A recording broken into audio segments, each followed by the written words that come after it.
নমস্কাৰ, কি খবৰ সকলোৰে? আশা কৰোঁ সকলো নিশ্চয় ভালেই আছে, ময়ো ভালে আছোঁ। আৰু আজি আমাৰ ধান আনিছে আৰু ডাইৰেক্ট মানে ভঁৰালতে একেবাৰে ভৰাই দিছে। দাদাই এয়া দি আছে আৰু এখেতে ভঁৰালত ধানখিনি ভৰাইছে। যিহেতু ঘৰত আজি লক্ষী সোমাইছে, সেয়েহে ভঁৰালৰ লগত চাকি এগছ দিওঁ বুলি এয়া চাকি দিছোঁ। ভঁৰালৰ বাহিৰতে জ্বলাই দিছোঁ আৰু ভিতৰত মানে এন্দুৰে মাটি উঠাই একেবাৰে অৱস্থা নাইকিয়া কৰি থৈছে ভিতৰখন, সেইকাৰণে বাহিৰতে মই চাকি গছ জ্বলাই দিছোঁ। লক্ষী সোমাইছে যিহেতু আজি।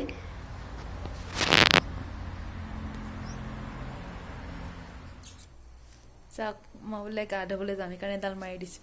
আৰু এইবোৰ দেখিছে, এইবোৰ আঁকি দিছে মোৰ মেকুৰী, বোলে মেকুৰী আঁকিছে।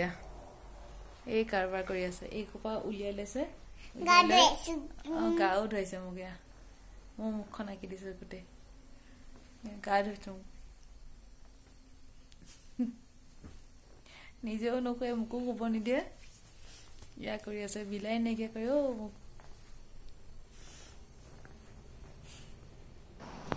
এইফালে চাওকচোন, সন্ধিয়া দেহা মানে কি কৰি আছে। সন্ধিয়া নহয়, আচলতে আবেলি হৈছে। মই ঘৰটো সাৰিবলৈ ল'লোঁ আৰু তাই গোসাঁই ঘৰৰ দৰ্জাখন ঢুকি পাই যে চাপৰ কাৰণে, তাত সোমাই পেলাই গোসাঁই ঘৰৰ ঘটিত থকা পানী, গছাৰ তেল চব মিক্স কৰি কিনো কৰি আছে। ধূপো লৈ লৈছে 3ডালমান। এয়া দেখিছেনে কেনেকৈ ছটিয়াই আছে? সেইখন কাম কৰি আছে। গোটেই ঠাণ্ডাত পানীত মানে পানীয়ে তেলে গোটেইখন তিতি বুৰি তাই শেষ হ'ল আৰু এতিয়া সন্ধিয়াৰ চাহকাপ দেখাবলগীয়া মেইন বস্তুটো হৈছে গজা। গজা বুলিলে মই একদম বিৰাটে পাগল, মই ইমান ভাল পাওঁ, সেয়েহে দেখাই দিলোঁ চাহকাপ।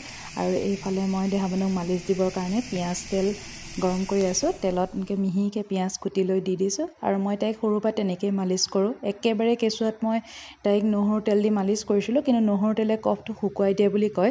এতিয়া দেহাবনৰ বাৰু একদম চৰ্দি লাগিছে কালি বা, সেয়েহে ৰাতিয়ে পৰা আচলতে যোৱা ৰাতিপুৱা তাইৰ চৰ্দি লাগিছে, সেয়েহে একদম পূৰা তেল মালিচ কৰি দিছোঁ। আৰু তাই ভালো পাইছে, কেনেকৈ হাঁহি আছে দেখিছে, পূৰা পাতি দিছে একদম মালিচ কৰিবলৈ। মই পিঠিৰ ৰাজহাড়ত, কামিহাড়ত, ভৰি তলুৱাত আৰু নখবোৰতো লগাই দিওঁ, এনেকৈয়ে মালিচ দিওঁ। তাই তেনেকৈয়ে ঠিক কৰোঁ আচলতে। মই চৰ্দি লাগিলে পটককৈ ঔষধ খুৱাই নিদিওঁ, প্ৰথম মালিচ দি লওঁ, যদি বেছি হৈ যায় তেতিয়াহে মই মেডিচিন খুৱাওঁ তাইক।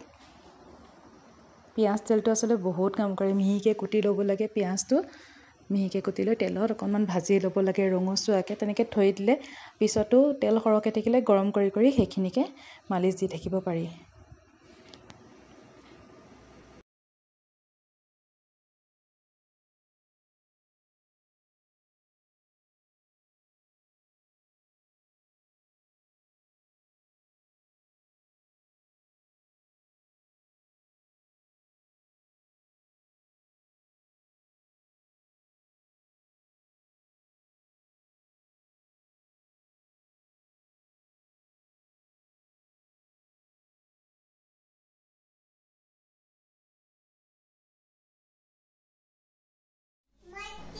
আৰু ৰাতিৰ সাজত আজি আছে মাছ, মাগুৰ মাছ।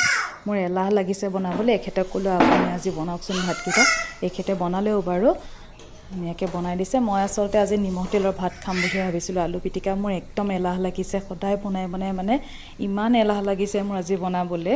আৰু এখেতে ধুনীয়াকৈ বনাই দিলে। দেহামানক প্ৰথমতে খুৱাই ল'লোঁ, তাৰপিছতে আমি এতিয়া খাই আছোঁ। আলু দি বনাইছিলে, মাছৰ জোলকণ বৰ ধুনীয়া হৈছিল বাৰু।